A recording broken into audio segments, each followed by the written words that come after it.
close till I get up. Time is barely on our side.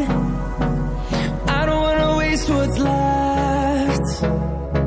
The storms we chase are leading us, and love is all we'll ever. Hello বন্ধুরা, কেমন আছো তোমরা? আজকে এসেছি আমি আরও একটা ভিডিও নিয়ে। আজকের ভিডিও আমার আচার। তো এখানে শীত এসে গেছে, শীতের কিছু সবজি দিয়ে আমি আজকে আচার বানাবো। এখানে নিয়েছি আমি একটার হাফ মূলোটার ওজন 150 গ্রাম। আর এখানে দুটো গাজর নিয়েছি, গাজর দুটো 200 গ্রাম ওজন আছে। এখানে 50 গ্রামের মতন লঙ্কা নিয়েছি, আর 15-16টা মতন রসুনের কোয়া নিয়েছি, 2 ইঞ্চি আদা নিয়েছি, দুটো লেবু নিয়েছি। তা এখন এইগুলো দিয়ে আমি আজকে আচার বানাবো। তো সবচেয়ে প্রথম যেটা করব, প্রথমে এইগুলো আমি কেটে নেব, সবজিগুলো সব কেটে নেব। প্রথমে এখানে মূলোটাকে আমি কেটে নিচ্ছি। মূলোটাকে প্রথমে ছুরি দিয়ে আমি এইভাবে খালি করে নিচ্ছি। তারপরে এটাকে এরকম সরু সরু করে কেটে নিচ্ছি। তোমরা চাইলে গোল করেও কেটে নিতে পারো।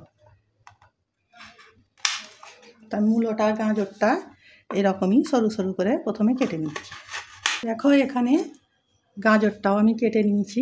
এখন লঙ্কাগুলো আমি ধুয়ে পরিষ্কার করে রেখেছি, পানি ঝরিয়ে ভালো করে মুছে নিয়েছি। লঙ্কার বোটাগুলো ফেলে দেবো।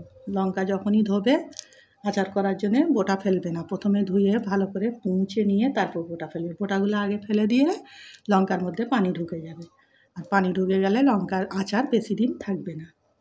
তা আমি মূলোটা আর গাজরটাও আগে ভালো করে ধুয়ে মুছে শুকিয়ে রেখে দিয়েছিলাম।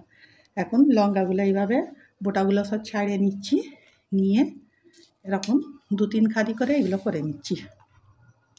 এইভাবে কেটে নিচ্ছি লঙ্কাগুলো, লেবু আদা সব কেটে নিয়ে তারপর তোমাদের দেখাচ্ছি। তো দেখো সব সবজিগুলোকে আমি ভালো করে কেটে নিচ্ছি। লেবুগুলোকে ছোট ছোট করে এইভাবে কেটেছি, আদাগুলোকে এইভাবে জুলিয়ান করে কেটে নিয়েছি। আর এইগুলো তো আগে দেখিয়ে দিচ্ছি কীভাবে কেটেছি। তো এটাকে আমি এখন সাইডে রেখে দিচ্ছি, দিয়ে আচারের জন্য এখন একটা মশলা তৈরি করব। এখানে মশলা তৈরি করার জন্য একটা কড়া নিয়েছি। এখন কড়ার মধ্যে দিয়ে দিচ্ছি 1 চামচ গোটা জিরে, 1/2 চামচ মরিচ, 1/2 চামচ সাদা সর্ষে, 1 চামচ কালো সর্ষে, 1 চামচ ভরে ধনে, গোটা ধনে দিলাম, 1 চামচ মৌরি, আর অল্প একটু জোয়ান দিলাম। দেখো এখানে আমি কড়াটা চুলোয় বসিয়ে দিচ্ছি, চুলোটা অন করে দিচ্ছি। এখন এটাকে হালকা করে একটু গরম করে নেব।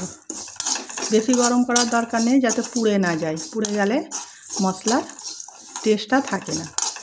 হালকাভাবে এইভাবে গরম করে একটা সুন্দর যখন সেন্ট বেরোবে তখন চুলোটা থেকে এটা নামিয়ে নেব। এখানে মশলাটা আমার গরম হয়ে গেছে। এখন চুলোটা অফ করে এটাকে একটা পাত্রে ঢেলে নিচ্ছি। মশলাটা কড়াটাতে ঢেলে নিয়েছি, আমি ওই কড়াটাই আবার চুলোয় বসিয়ে দিয়েছি। এখন এই কড়ার মধ্যে দিয়ে দেবো কিছুটা সর্ষের তেল। ওই 1-1.5 কাপ মতো সর্ষের তেল আমি দিয়ে দিলাম। এখন তেলটাকে একটু গরম করে নেব। তেলটা ফোটাবো না, শুধু গরম করব। যখন দেখবে তেল থেকে হালকা ধোঁয়া বেরোচ্ছে তখনই চুলোটা অফ করে দিতে হবে। দেখো তেলটা থেকে হালকা ধোঁয়া বেরোতে শুরু হয়েছে, আমি এখন চুলোটা অফ করে দিচ্ছি। তেলটা ঠান্ডা হোক, ততক্ষণ আমি যে মশলাটা গরম করেছিলাম ওই মশলাটা গুঁড়ো করে নিচ্ছি। এখানে মশলাটা আমার গুঁড়ো করা হয়ে গেছে। একটা বোল নিয়েছি, বোলের মধ্যে আমি যে সবজিগুলো সব কেটে রেখেছিলাম বোলটার মধ্যে নিয়ে নিচ্ছি।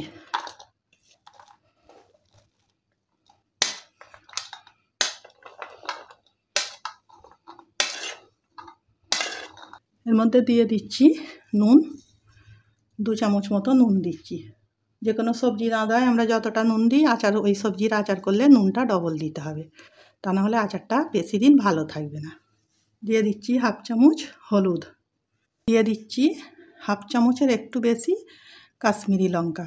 হলুদ কাশ্মীরি লঙ্কাটা দিলে আচারের কালারটা সুন্দর হয়। দিয়ে দেবো 1/2 চামচ কালো জিরে।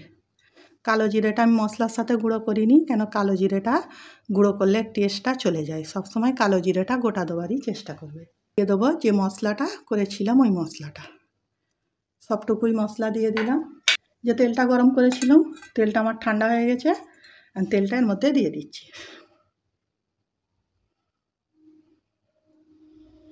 সবটা দিলাম না, একটু রাখলাম। এটাকে ভালো করে মাখিয়ে নিচ্ছি।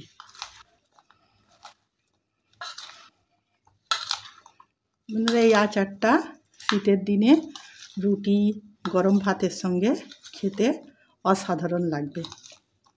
তোমরা কে কে খেয়েছো এই আচারটা কমেন্ট করে আমাকে জানাবে। আর যারা খাওনি অবশ্যই একবার হলে বাড়িতে ট্রাই করে দেখবে। এটাকে আমি ভালো করে এখন সময় ধরে একটু মিশিয়ে নিচ্ছি। এটা আমার ভালো করে মেশানো হয়ে গেছে। এখন এটাকে সাইডে রাখছি। এখানে একটা কাঁচের বয়াম নিয়েছি। বয়ামটাকে আমি আগেই ভালো করে ধুয়ে পরিষ্কার করে শুকিয়ে নিয়েছি। আচারে যে কোনো আচার রাখার বয়ামটাকে ভালো করে ধুয়ে শুকিয়ে পরিষ্কার করে নিতে হবে। আর চেষ্টা করবে আচারটা সবসময় কাঁচের বয়ামেই রাখা। কাঁচের বয়ামে রাখলে আচারটা অনেক দিন ভালো থাকবে। তো এখন আমি আচারটাকে এর মধ্যে ঢেলে নেব। ঢালার আগে আর একটা উপকরণ আমি এর মধ্যে অ্যাড করব। আমি 2 চামচ ভিনিগার দিয়ে দিচ্ছি। যদি আমার লেবু দেওয়া আছে আচারটা খারাপ হবে না, তবুও ভিনিগারটা দিলে আচারটা আরও অনেক দিন ভালো থাকবে। এটাকে ভালো করে মিশিয়ে নিচ্ছি আরও একবার।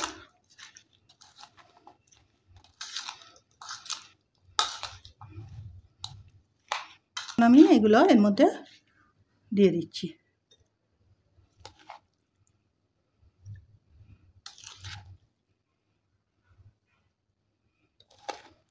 তা সবটুকু আমি বয়ামের মধ্যে ঢেলে নিয়েছি। এখন যে তেলটুকু আমি বাকি রেখেছিলাম ওই তেলটুকু উপর দিয়ে দিচ্ছি। আমি তেলটা দিয়ে দিচ্ছি। আচারটা আমার রেডি হয়ে গেছে। এখন এটা খাওয়া যাবে না, এটাকে 2-3 দিন পর থেকে খেতে পারবে। আর মাঝে মাঝে একবার করে রোদে দেবে, তাহলে আচারটা অনেক দিন ভালো থাকবে। আজকের ভিডিও আমার এইটুকু। আগামী দিন আসবো আরও একটা ভিডিও নিয়ে। সবাই ভালো থাকবে, সাবধানে থাকবে।